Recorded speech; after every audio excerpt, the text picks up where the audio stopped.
Saya ingin menyampaikan berkenaan Mukarram Chaudhry Hamidullah Sahib yang baru saja wafat. Beliau telah berkhidmat sebagai Wakil A'la Tarikh Jadid untuk Pakistan, Sadar Majlis Tarikh Jadid Anjuman Ahmadiyah dan juga menggalas tanggungjawab sebagai pengurusi Jalsa Salana untuk tempoh yang lama. Beliau telah wafat pada 7 Februari lalu pada umur 87 tahun. Inna lillahi wa inna ilaihi raji'un. Saya ingin memetik kata-kata Hazrat Masih Maud alaihi salam. Jadi beliau bersabda, saya tidak akan meletakkan surat ini sehingga saya berdoa untuk si penulis surat ini. Jadi menulis kepada khalifah adalah hubungan dan cara untuk kita mendapatkan doa daripada khalifah. Yang keduanya, jika kita tidak menulis surat ke huzur, sama ada kita duduk di hadapannya atau kita melimpasi beliau, atau huzur melewati kita, atau beliau melihat kita, percayalah, pada masa itu, huzur telah berdoa untuk kita dan kita akan menerima doanya.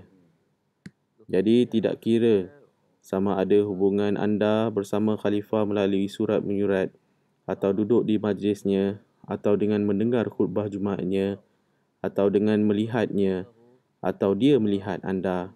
Ini semua adalah kaedah dan cara untuk anda mendapatkan keberkatan dan rahmat khalifah.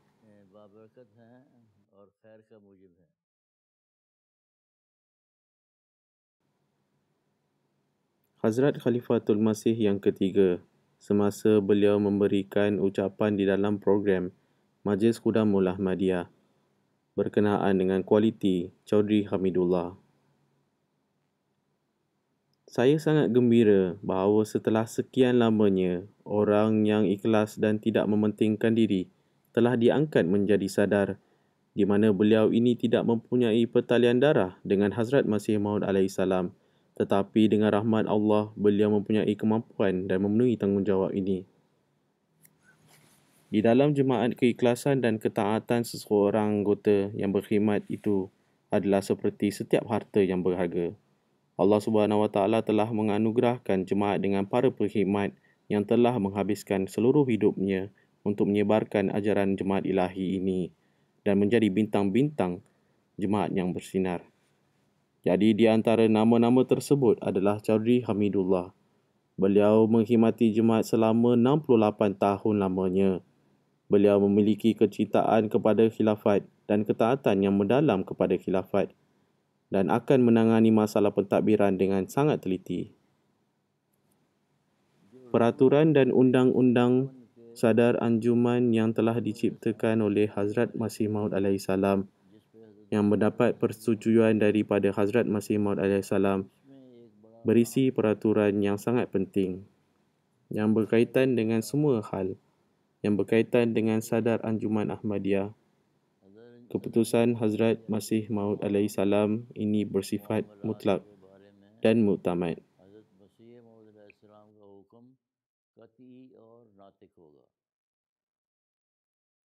In all matters pertaining to Sadar Anjuman Ahmadiyya, the decision of the Prophet Messiah shall be absolute and final.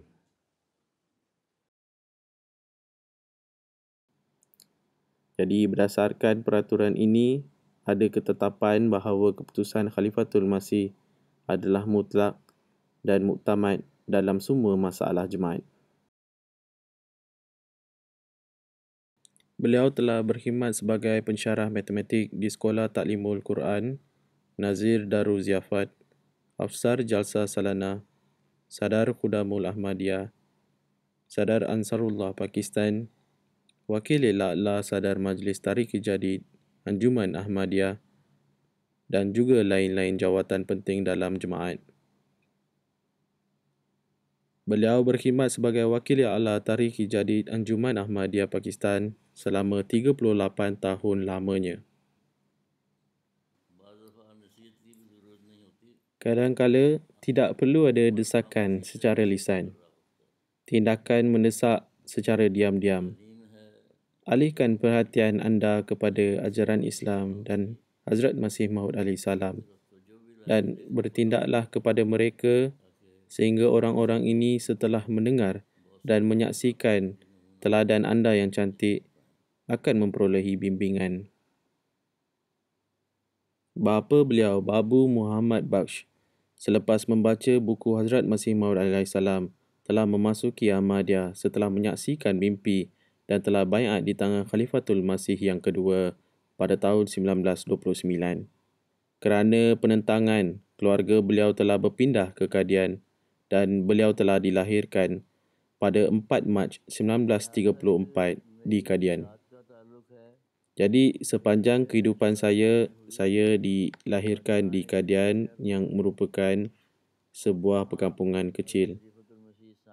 Jadi sewaktu kami anak-anak, kami akan sentiasa mengikuti Khalifatul Masih yang kedua radhiyallahu anhu ke mana saja beliau pergi. Dan jika kita tidak dapat faham sebagai anak-anak kecil pada waktu itu, kami sekurang-kurangnya berpeluang melihat Huzur dan Huzur berpeluang melihat kami, atau kami akan berpeluang bertemu dengannya secara berdepan. Beliau mendapatkan pendidikan rendah di Sekolah Tinggi Taklimul Islam. Sekolah itu terletak di Kadian dan berdekatan dengan rumah saya dan lokasinya di seberang jalan sahaja. Jadi, saya memasuki sekolah pada umur 5 tahun. Guru yang memasukkan saya ke sekolah ialah Bashir Ahmad. Dan beliau ini telah menetap di Mardan setelah partition. Saya mendapatkan pendidikan dari beliau dan Master Muhammad Bad yang merupakan sahabat beliau ketika itu. Dan kemudian Hazan Muhammad dan Master Syiraq Muhammad yang juga sahabat pada Hazrat Masih Maud alaihissalam. Bagaimanapun, saya berpeluang mendapat pendidikan di Kadian sehingga grade 8. Pada tahun 1946, beliau mengabadikan hidup beliau di jalan Allah selepas dipanggil oleh Hazrat Muslih Maud radhiyallahu anhu. Saya mendapat berkat bertemu dengan Huzur semasa saya memasuki Madrasatul Ahmadiyah pada selepas grade 8. Jadi pada tahun 1947, saya telah lulus grade 8 dan ibu saya telah membawa saya ke rumah Hazrat Umi Wasim dan memberitahu beliau bahawa saya telah lulus pertengahan sekolah dan pada ketika itu kemasukan Madrasatul Ahmadiyah adalah hanya selepas kelas 8. Jadi bolehkah anda menanyakan kepada Huzur jika saya boleh dimasukkan ke Madrasatul Ahmadiyah atau sekiranya dia harus meneruskan pendidikan di sekolah? Beliau menjawab bahawa waktu maghrib tidak lama lagi, Huzur akan melewati rumah saya dalam perjalanan ke masjid. Jadi tanyakan kepadanya sewaktu itu. Jadi apabila Huzur sampai, beliau membuka serbannya dan jubah beliau dan mengambil wuduk. Dan selepas mengambil wuduk, beliau memakai semula jubahnya dan serbannya. Dan pada ketika itu ibu saya memberitahu kepada Huzur, apa yang harus dia lakukan seterusnya Huzur? Adakah dia harus pergi ke sekolah biasa atau Madrasatul Ahmadiyah? Dan Huzur menjawab, anak kamu harus melanjutkan pelajaran ke sekolah biasa. Selepas beliau kerabuah, beliau meneruskan pelajaran ke Universiti Punjab, Lahore dan menyelesaikan MA Matematik. Beliau juga mendapat kesempatan menjadi pelajar ahli Nobel dan Matematik Dr. Abdul Salam. Dari tahun 1955 hingga 1974, beliau berkhidmat sebagai pensyarah matematik di Kolej Taklimul Islam. Jadi, beliau sangat bijaksana dan pakar dalam perurusan pentadbiran. Dan disebabkan itu, pada tahun 1982, beliau diberi taufik dilantik sebagai Wakil A'la Tahriki Jadid. Kecintaan beliau kepada khilafat sangat mendalam. Hidupnya dihabiskan untuk memperolehi kecintaan, kebaikan dan perhatian yang khusus untuk khalifah yang keempat. Hazrat Khalifatul Masih yang kelima telah memberikan saya kasih sayang, kebaikan dan juga rasa hormat yang tinggi. का मोहब्बत का एहतराम का सलूक है. Jadi kebaikan yang lainnya, semasa saya berada di London, saya bertemu dengan huzur yang kelima dan memberitahu kepadanya apa yang saya inginkan huzur. Huzur kemudiannya telah mengeluarkan sikat rambut Masih Maud alaihi salam daripada lacinya, yang mana sikat tersebut digunakan oleh huzur dan diberikan ke tangan saya. Jadi ini adalah peninggalan suci yang hebat dan saya mendapat peluang melihatnya dan memegangnya di tangan saya. Ini adalah peluang yang diberikan hanya pada segelintir yang bertuah sahaja. Tapi saya mendapat berkat, saya hadir di sana dan huzur pasti berfikir untuk menunjukkan sikat Masih Maud alaihi salam. Penghormatan terbesar yang beliau terima dalam hidupnya adalah menjadi sadar Majlis Intikhab Khilafat. Pada tahun 1999, Mirza Khurshid Ahmad dan saya telah berangkat ke London untuk bertemu dengan huzur. Kami agak gelisah ketika itu. Huzur mungkin menanyakan, mengapa kamu datang tanpa izin? Tapi huzur tidak bertanyakan berkenaan dengan itu, malah memberitahu kami tentang penyakitnya. Jadi ketika peraturan keluar, ada prosedur yang sangat panjang. Pertama, ada penyusunan di mana kita harus mengadakan syura di Rabwah yang mengawasi peraturan dan kemudian membuat cadangan agar dipersetujui oleh huzur. Resolusi juga akan direkodkan pada sadaran Juman. Ketika kami hendak pulang, huzur memberitahu kepada kami bahawa kehendak ilahi yang telah membawa anda di sini. Keduanya, semasa kami datang, peraturan ini masih dipertimbangkan. Huzur memberitahu kepada kami Allah Subhanahu Wa Taala telah memberitahunya bahawa ada sedikit masa lagi untuk beliau. Pada tahun 1999, huzur memberitahu kepada kami Allah Subhanahu Wa Taala telah memberitahunya bahawa beliau ada sedikit masa lagi. Kemudian huzur telah wafat pada 4 tahun kemudian. Beliau mempunyai hubungan yang sangat istimewa dengan wafi zindagi dan beliau senantiasa menasihatkan mereka tentang tanggungjawab mereka. Beliau juga sering mengajarkan kasih sayang, keikhlasan, ketaatan dan patuh kepada arahan Khilafat Ahmadiyah. Batu asas Masjid Mubarak diletak pada musim haji. Doa yang dibacakan oleh Nabi Ibrahim setelah pembinaan rumah Allah itu terus dibacakan pada majlis tersebut. Saya ingin mengingatkan kepada anda tentang bagaimana asasnya diletakkan.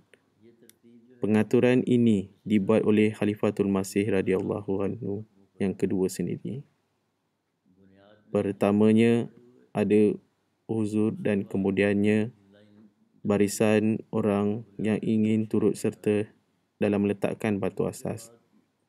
Selepas huzur adalah anggota keluarga Hazrat Masih Maud alaihi salam, kemudian sahabat-sahabat Masih Maud alaihi salam. Selepas itu adalah wafi zindagi dan kemudian anggota jemaah yang hadir ketika itu. Dan akhir sekali adalah wanita-wanita. Sewaktu konkrit dicampurkan, wanita akan memberikan kepada kaum lelaki. Jadi campuran tersebut akan sampai kepada anggota jemaah yang lain. Kemudian wakfi zindagi dan sahabat-sahabat. Kemudian diberikan kepada keluarga Hazrat Masih Maud salam dan akhirnya kepada huzur yang akan meletakkannya. Perkara penting yang saya ingin sampaikan di sini adalah huzur telah meletakkan anak-anak wakaf setelah para sahabat. Begitulah darjat para wakaf ditunjukkan.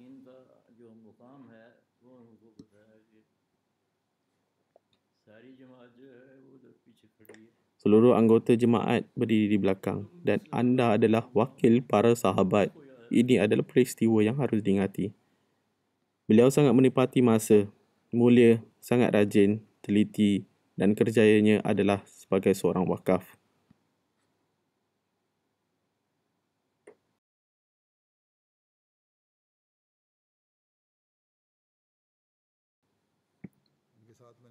Saya juga pernah bekerja dengan beliau dan beliau akan selalu membimbing bagaimana melakukan pekerjaan dengan cara yang sangat budiman dan baik. Apabila saya dilantik menjadi Nazir A'la dan Amir Mukami, dia menunjukkan perubahan sepenuhnya terhadap tingkah lakunya terhadap saya dan menunjukkan kepatuhan sepenuhnya.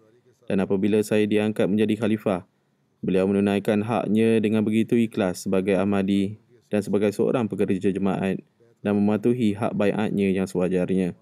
Beliau sangat mementingkan setiap petunjuk dan arahan yang diterima daripada khalifah pada masa itu dan menunjukkan kepatuhan kepada suratan ini. Beliau tidak pernah memberikan tafsiran sendiri kepadanya atau apa-apa yang harus dilaksanakan. Jadi setelah saya mengesyorkan agar bahagian juna Jamiah Ahmadiyah yang mempunyai bangunan sendiri harus dimasukkan ke bahagian senior Jamiah Ahmadiyah kerana ia adalah memakan kos tambahan dan tidak perlu lagi memerlukan pembangunan yang terpisah. Jadi, saya meminta pendapat mereka mengenai perkara ini. Dan pada masa itu, beliau dan beberapa orang jemaat yang lainnya mempunyai beberapa keraguan dan menyarankannya. Namun, kemudian saya membuat keputusan untuk tetap meneruskannya tanpa menyuarakan keluhan dan keberatan. Beliau segera melaksanakan keputusan tersebut. Saya fikir pada mulanya beliau mungkin memerlukan masa beberapa hari untuk dilaksanakan, tetapi dalam sehari beliau melaksanakannya dan menyerahkan laporannya itu kepada saya dan memaklumkan perkembangannya. Semoga Allah SWT meninggikan darjatnya dan menggunakan khilafat Sultan Nasir.